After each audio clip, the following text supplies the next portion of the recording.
Welcome back to the Winner's Circle. I am here today with a dear friend, Ruth Redding. Ruth is not only a former colleague of mine in the working world, but she is also on the advisory board and one of the kind of co-creators of the Horizon Awards. So welcome, Ruth, and thanks for joining us on Winner's Circle. Thank you so much for having me. I'm on the other side of the table today because I've done one of these interviews myself before, and today I'm being interviewed. So it feels That's very right. different. That's right. Ruth is one of our guest hosts as well, and she interviewed Lori, I think, a few weeks ago, and that was a great interview. What a great place to be in energy right now. But Absolutely. Yeah. But we're here to talk about you today because you've got some new stuff going. Now, you and I actually met kind of towards the end of our corporate-y jobs and hmm into a new transition in our worlds when we were merged and leveraged and synergized and everything outside of a job. And you had been through it a few times. hmm I've been through it a bunch. I had never been affected by it. This time I got Mm. affected. And so it was new to me. It was very challenging, and it's challenging for anybody, I imagine. And so you've built some programs around this as a new executive coach. So tell us about a little bit about your coaching and about this new program. Thank you. For me, it's really rooted in my 25 years of experience. My first ever job at the company was merged with another company. My second job, the same. And I've actually been through 8 big M&As, the little ones where they buy, a company to do automation or a company to do Ethernet.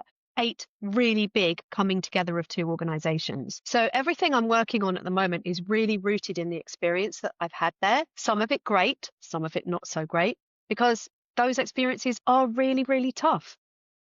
And when I started my coaching practice early last year, I realized that a lot of people were coming to me for coaching whilst they were going through these processes.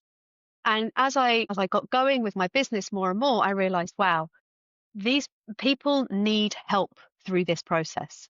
It is not straightforward at all. There are many things that challenge people through this process. And so instead of just doing it one to one, I've decided to launch a couple of programs, both to help individuals through it, but also to help companies with their big transformation programs as well. Well, and that's so critical because it's both sides of the house having, been in communications and been through a lot of M&A. I might have been through 8 too. I just not got synergized out, but miraculously stayed a couple of times where you're like, huh, I'm still here. Mm, And all that anxiety is so, whether you're gone or not, just the fact that your company's going through this is a big deal. yeah, There's a yeah. change. There might be changes in leadership. There might be changes in departments, and it's so much anxiety. It's amazing that businesses don't just cripple. So how do Mhm. you get them to not like kind of stop dead in their tracks, whether they're an executive or a company? I think that you used the word a couple of times there, anxiety, which is really key. When we are going through big times of change, we can actually be in psychologically in fight or flight. And when you're in fight or flight, thousands of years ago, it was because you were being chased by a tiger. Now it's because you're being merged with another company. During that time, your brain functions in a completely different way, and it totally focuses on the danger, and it doesn't focus on making good decisions about everything else, which means that you're not making the same quality of decisions. You're not doing the same quality of job if you're in that threat state at work. So part of what I try to help the people I work with understand is that firstly, recognizing that you're in a threat state, because until you recognize it, you don't know you're in it. And secondly, ways to build resilience and build confidence and get out of that threat state so that you can continue to do a great job, get noticed, and stay employed in your company as they go through restructuring. So yeah, that anxiety that you touched on there is really key, I think, and people don't recognize that they're going through that enough. Yeah, and so somebody had a good definition of anxiety that was something around control and uncertainty. Mm, And I don't remember the exacts of it, but it was higher levels of uncertainty and fewer levels of control. than you're used to, or in a situation that leads to the anxiety. And it really is in that time, it's, health and well-being, you are in fight or flight, right? You're now, Mm, mm. you're now trying to, put roof over your head and food on the table. So Yeah, it is yeah. a big, personal, time, whether you're going through it or not, or just not knowing is the biggest, I Yes, think. yes, absolutely. And I think sometimes we lose sight of the fact that it affects everybody. So whether you're at the top level or the middle or the bottom, everybody is feeling that. It's just that not everybody is showing you. So people may be acting in ways that you find a bit unusual and a bit strange for them. And you wonder why. And actually, if you take a step back, you can go, okay, maybe they're feeling the same level of threat that I am.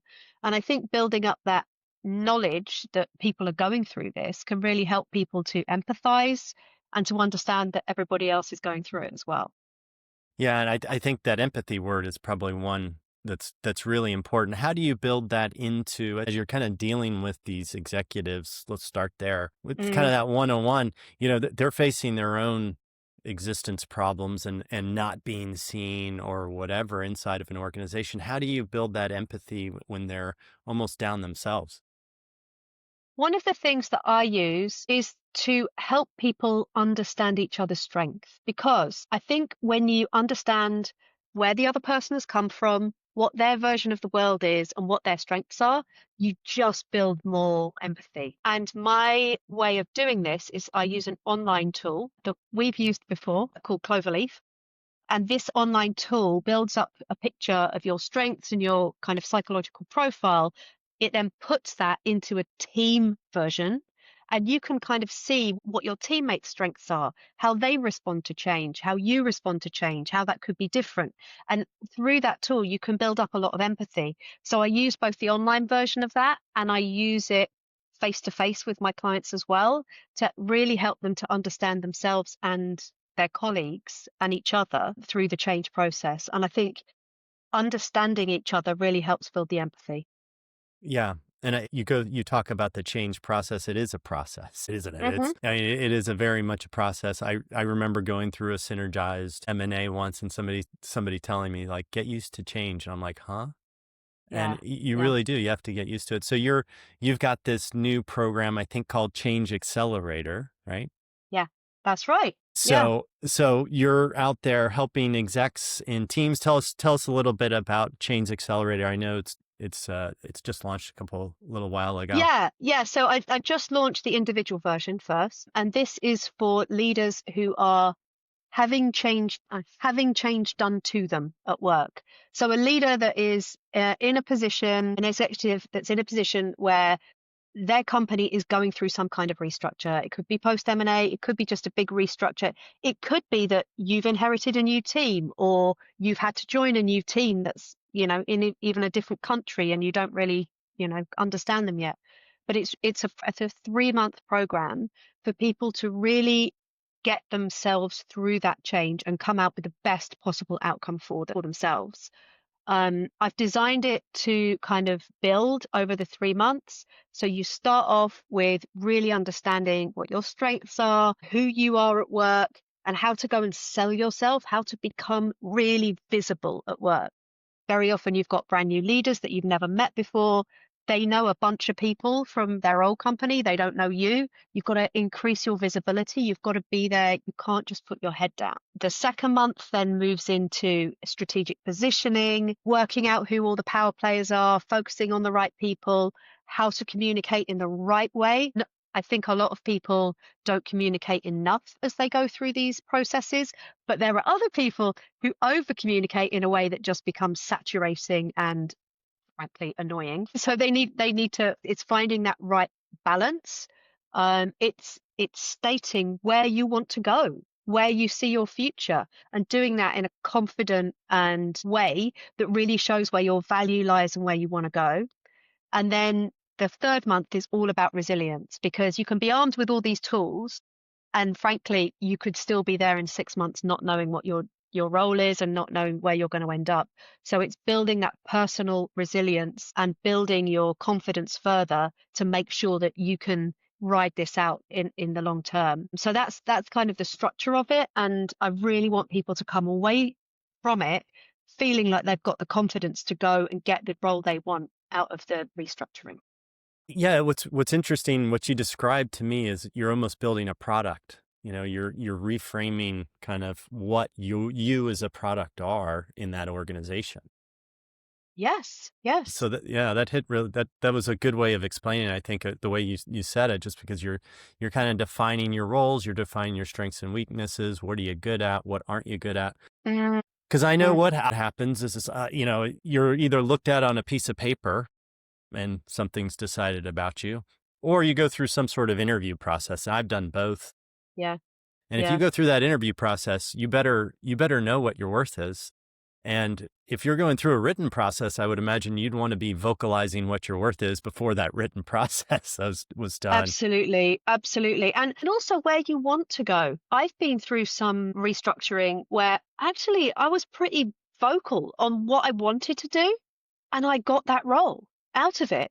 Whereas other people were just kind of hanging on, I'm just going to stay where I am and hang on. It wasn't necessarily the right role for them, but they just wanted a role. They didn't want to rock the boat. I think you've got to know when the right time to do that is, but you can get really good outcomes and get different roles in the organization. So our natural inclination, right, is somebody pushes on us and we kind of push back and we're going to run. Your kind of advice is more, you know, lean in, right? And push Yeah, into yeah. it. Yeah, I'll give you an example. I had somebody on my team after a restructure in a role, and he literally just like walked into my office one day and just banged his fist on the table and said, "I want to do this territory." Nobody else did that. Nobody else was that bold and laid it out in that way. He was somebody who wasn't usually that bold in a statement, but you know what? It made me sit up and take notice. And I think in that situation, you've got to be a bit more bold. You Once you know your strengths, once you know your true value, once you know where you want to go, that's when you can take that step. You can't do it until you've worked all that out. No, you've really But got to define that. yeah, yeah, absolutely. So there's a lot to do before you can do that, but I do think you absolutely can do that as part of a restructuring or an M&A process. Yeah, I think your last step in that process was the kind of the confidence building, right? And that's really so important because you Yeah. can't, I tell people all the time, especially, early in career people, you got to get off the bench. You Mm, at some point you got to stop being on the bench and you have to get in the game. You got to, if you're going to step up, you got to get off the bench. You got to stand up and say something. You got to do something different. So yeah, yeah. how are you teaching that to get that confidence boost? So in a couple of ways, really. Firstly, this is a group program. And I truly believe in the power of a group program, which I have been through several myself, group coaching programs, group teaching programs. And I do think the power of the group to support each other and to bring each other's confidence up is really important. I'm even in a group now, I'm in a group of coaches and we help each other every day. Our businesses are totally separate. And on this, it will probably be the case that you won't be in a group with anybody you actually work with, but you will have supporters. You'll have people around you who are in your group who'll be helping you with that. And then I have also, as part of it, we do one-to-one coaching sessions. And in these, I really challenge people to be the best version of themselves. And if people have a kind of negative view of themselves, I will always challenge that, and I will always bring them to the realization that you need to focus on your positives in these situations. Focusing on a negative and focusing on, an old belief that you're telling yourself is not going to help you in these situations. You need to be focusing on being the best you can be. And that's how I help people build confidence. Yeah, that's great. I mean, it's amazing. So it's 3 months program group. Is it we meet every day at lunchtime? How do you structure that? So we're going to so the structure is we do a monthly masterclass on a Monday. So that's kind of delivered content. So the topics that I outlined, we do one-to-one hours. So people will have hours of one-to-one coaching with me each month, 2 hours a month. We have a group session each month. And then we have the beloved WhatsApp group where people can big each other up all the time. That's fantastic. It seems comprehensive. I imagine the communication between the group gets interesting as you go through these. Yeah, yeah, absolutely. And it builds. It builds. At first it's very different to what it is towards the end. People really do build on the confidence with each other, but also on each other's strengths. People start to go to, the people that they know are strong in certain areas for certain bits of support and advice. So the group really builds over the course of 3 months. There are a lot of these programs around that are shorter, that are a month, but I really wanted to get the group support and the group element to this, which is why I really wanted it to be a 3-month program. Yeah, no, that sounds great. What now you've talked about helping kind of the exec going through it, and kind of, whether you're an M&A or a reorg, which Lord, it seems Mm, to happen every 6 months especially when you're in technology. Now you're kind of also focusing in on helping the companies too. So tell us about mm. how you're approaching that. So I'm approaching this in a slightly different way because I am doing it with and as an associate of a consultancy company called Cambridge Management Consulting, based here in the UK. Cambridge is really well known in the tech sector, and in other sectors, and do a lot of big transformation projects. They work a lot with the digital infrastructure community that we know well, but much wider than that as well. And they have not a long, they're relatively young company, but they have a great track record of delivering transformation programs. They have a team that focuses on strategy and transformation, and I've been brought in to deliver a version of the Change Accelerator to Cambridge Management Consulting's clients to really help make sure that those change programs and those transformation programs deliver on the ROI through the human element of that. Well, this is the big piece of it, right? I think to me is Mm. making sure that both sides are covered. You got to Yeah, have yeah. that balance. If you can be as prepared as you want to be as a human being, but really we need to make those companies more human, Yeah, yeah. Because right? And really say let's talk about this and do it in a way that's effective. and these programs can be M&A, they can be restructuring, but they may be deploying a new CRM system that Hmm. everybody's really resistant to. And so you need to get key individuals on board and get them some coaching and some to work with someone like me to help them really feel like they're part of that change and that they own that change. I have, again, having been through so much M&A and having been through so many restructuring and change programs through my career, I've really sat back and watched sometimes how people come into the room for the 1 day offsite where we're all going to talk about the big change. And they come in and they pretend all day that they're on board. And then they just walk out, go to the pub, if they're British, go to the pub and go back to their desk and just do the same thing they always do, and they will not change at all. Whether that's introducing a new technology into the portfolio, rolling out a new system, restructuring a sales team. There's so many cases that I've been through of this where it just did not land at all. And the ROI from the change was really hampered by the lack of engagement from the individuals. So what we're looking to do at Cambridge is to really help companies to support their key individuals. It can be leaders, but it can be just those people who are really influential and you Hmm. really, really need on side, and helping them understand why the change is happening, understand how they are so important to the change, and to help them become part of the change and to own it, rather than feeling like it's just being done to them. And that if they keep their head down, they can ignore it. Yeah, it's a powerful moment when you kind of are resisting this change and you then kind of realize that this is out of your control. It's largely that one of a control issue I've found. And once you release, you can get on board. But I remember learning, we went through a Six Sigma transformation, and it was similar. Mm, We called them covert terrorists, and they're the ones that come in and tell you yes, yes, yes, and then behind the scenes they're no, no, no, and everything. And so it yeah, happens all yeah. over. I would imagine that the pace of change is accelerating now. We've got AI into our world. I talk to Mm, so many leaders now through this medium, and everybody kind of says the same thing is AI's helped me do this and it's helped me do this. And there are some reductions in force that are going to happen for jobs that are just largely task driven stuff that can be automated through AI. But a lot of those people will be repurposed. And I always tell the story of the radiologist who, all the radiologists thought they were going to be out of business with AI. And that actually the opposite has happened because there are more radiologists because radiology's gotten easier to read. And so it's gotten cheaper and easier and more people get, scans now. And so mm. we need more radiologists. So it's increased the market for radiology.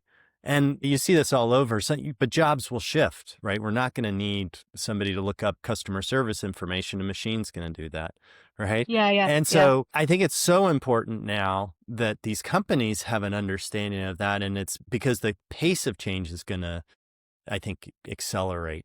And so how are you seeing that kind of on the front line as these companies kind of implement AI or implement kind of new technology into their systems?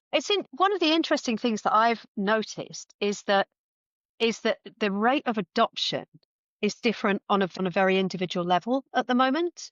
And it's kind of being allowed to do that. People are like integrating AI into their working lives quite autonomously. As we spoke about with Laurie a few weeks ago, she talked about her sales force and how they're using it, but they're really using it to enhance their work and in no way to replace what they do. So I'm seeing the change a lot that I'm seeing is that it's being done in quite an autonomous way by workers. I think the next phase is, particularly as agentic AI takes off, is how companies are doing it on a company-wide level. And that's where programs like this come in, because there will be people resisting it because they've done certain things in their job for 5 years, which they truly believe should be done by a human. And they Hmm. are offended by the fact that Yeah. somebody is telling them it now has to be done by AI. So I think that pace of change of adoption of AI is really going to, if I look at it from a sales team point of view, that's really going to affect people. And Hmm. and that's where a program like this to come in and work with both the leadership team, but also some of the key individuals to make sure that they understand the logic behind the change, the reasons behind the change, the outcomes of the change, and to ensure that they're really on board with it. That's that's really exciting to me because it is going to mean that companies will be able to get that return from AI that they really need. Yeah, no, I agree with everything you said. I talked with a gentleman today who was deploying AI into telecom network as a service provider, and they had seen very high adoption of AI in certain areas like customer service, and it was Mm, optional. But they've seen lower adoption in kind of dispatch and other areas of their business, and it's yeah, slowly yeah. growing. And it's different people, different processes, and Mm, it's all going to be different. The interesting thing to me is you're really preparing everybody for this change. So even if it's AI could be the reason to get involved with you is, yeah, your yeah. company is now AIifying, right? I think the 2026 title of the year has got to be, the chief AI officer, right? If it wasn't in Mm, 2025, it's got to be on everybody's board list this year, right? And so as those roles become more you know common, then people are really going to have to think about how do I deal with this on a regular basis. So it sounds like your program and tips are really going to help people through these kind of rapid fire changes that we seem to be going through. yeah, and actually, I mean, interestingly, the platform that I use to support individuals and teams, Cloverleaf, is an AI-based platform. Hmm. So it's an AI coaching tool that can be used by companies, but can also be used by coaches. And I use it as on the coaching version of it, which is, it's driven by AI. It gives you output every day that's AI driven, and it's really useful. And I truly believe that there's a place in my role for a combination of human and AI. And if something as fundamentally human as coaching can be a dual role between AI and coaching, then I think there's a place for in everyone's role for an element of AI. No, I And agree. I I'm agree with really you. interested to see where that goes next. Yeah, it is going to be interesting to see how we evolve. Hmm. Here's what I'd like to do. I want 5 tips from you, or 3 or 5 tips of Ruth Redding's kind of tips on how to kind of manage through change. I've just been laid off, or they've just announced a merger, and I am now in it. I've gotten the email. There is a conference call next week to talk about it, and my Yeah, yeah, anxiety's going yeah. through the roof. Give me 3 tips or a few tips on how to best manage through that. Okay, so first one, all right, if we were in a coaching conversation, this is the thing I'd tell you. You're going to write down 3 circles: small circle, slightly bigger circle, slightly bigger circle. The smallest circle is your circle of control. These are the things that you can control today. You could control what time you get out of bed. You could control that you turn up to every meeting on time, technology allowing. You can control that that you come across in a positive way. You can control those things. Think about those things every day that you can control. The next one is your circle of influence. These are the things that you can have some influence over, and you should be thinking about this every day. You can influence what your boss thinks of you. You can influence what the guy who works 3 offices down from you thinks of you. You can influence, you know, uh, how good a service your clients get. There are things that you can influence every day in your role. Focus on those 2 circles. The big circle at the edge is the things that are totally out of your control. If you keep focusing on that, your anxiety will stay high. Don't think about that circle, or think about it in the 10% of your time maximum. Think about the things that you can control every day. That will bring your anxiety down because you'll be focusing on things that you can control or you can influence. That's my number one tip. My second tip is to stay visible. The worst thing you can do at this moment, in my opinion, to stay under the radar, to just keep your head down and get on with it, you need to be visible, and you need to be visible to the right people. So you need to make sure that you are staying visible, you are turning up, you are switching your camera on for those calls that you don't really want to, that you're showing up with a positive attitude and engaging and staying visible every day. And my third tip is to really think about what your strengths are and where you want to go. Take some time, because there is always a little bit more time around these times when things are a bit, unsure, and you're between announcements. Don't we all know how we are between announcements, where you can have some time to think. So think about what you're really good at, what you really want to do, and share that with people. When you're being visible, share that. Share it with your boss, share it with somebody you're having coffee with. Make sure that you're sharing those strengths and where you want to go internally. So those are my top 3. I think that's great advice. It definitely would have helped me in my panic over the years in every situation. So yeah, I think that sounds great. It Oh really yeah, they does would it. have helped. They would have helped me years ago as well. I wish I'd known back then. Yeah, yeah. That's why the program exists, because I didn't know back then. I would have loved this program, Yeah, 15 years ago. such simple lessons, but Yeah, save yeah, us yeah. all a lot of anxiety. Well, Ruth, this has been amazing. So thank you so much for helping with the Change Accelerator. We can't look, we're looking forward to seeing what's next with there, and for all your help with the Horizon Awards and all the help otherwise coaching us all through this weird changing world that we're in. I really Well, thank you appreciate the so call. much. Thank you so much for inviting me to be part of Horizon. It's been a really great experience. I think recognition is so important. And through change, recognition is so important, recognizing the people who are making that change happen. And I know that a lot of the people who've been awarded the Horizon Award are people who are changing things up wherever They they work. They absolutely are. Maggie Doyne, our big winner, was an amazing story. If you haven't seen her story, think about your teenage daughter running off to Mm, Nepal doing amazing things. That's her.